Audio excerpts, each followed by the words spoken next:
δουλειά κάνει για να αξιοποιηθούν σωστά τα λάθη αυτά. Κοντοέφτεξε, αν θυμάμαι καλά, πέρασε αριστερά. Αμιγώς, όχι, υπάρχει ο Κάλα, ο Ισπανός, η υπόλοιπη πεντάδα είναι εκεί.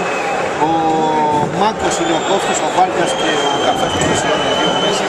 Αυτή τη 4-3 όπου θα βρουν αριστερά τον Μπέλεκ, συγγνώμη, δεξιά τον Μπέλεκ, αριστερά τον Λεωνάρντο και στο κεφάλι του Λιβερόπουλου. Εκτός βέβαια κι άλλοι είναι το Κωνσταντίνο του στο οποίο ο Ράγκης αλλάζει αυτές τις καλές του μόνο του αγώνα.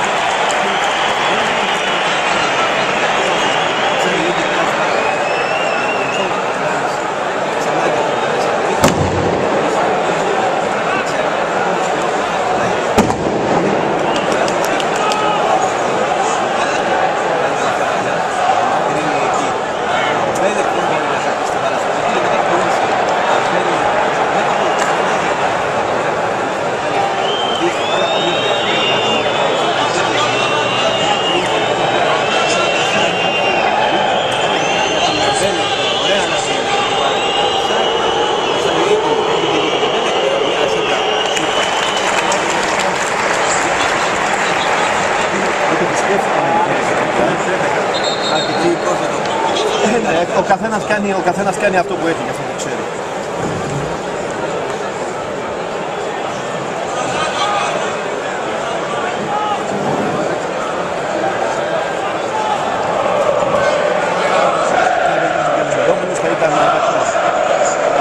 Εντάξει, υπάρχει καφές. Ο Αραμπατζής όσο και αν δεν είναι πιο έμπειρος φωτογράφος του κόσμου, είναι το σωστό στο προσωπικό. Γενικά πάντως είναι μια δεκάδα με πολύ νιάτα, με πολύ ελληνικό στοιχείο που εδώ πάντως αυτό καλός ή κακός είναι ευαισθητικό στοιχείο για την άκρη όλες τις ομάδες.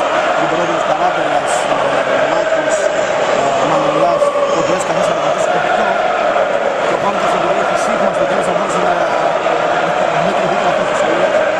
Και βεβαίως ο Λεωνάρντο που είναι ελληνοφρεμένος, έτσι.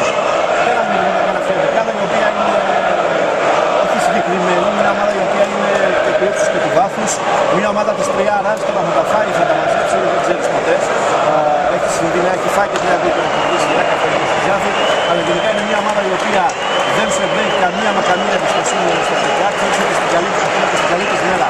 Όπως ήταν ως ένα σημείο αγώνας με την Εκμότη την περασμένη εβδομάδα, την περασμένη Πέμπτη, έβλεπες ότι αυτή η ομάδα έδινε ό,τι είχε, ό,τι μπορούσε, αλλά από την άλλη, όσο βλέπουμε, ξέρουμε ότι κάποια στιγμή κάτι θα γίνει, με κάποιο τρόπο θα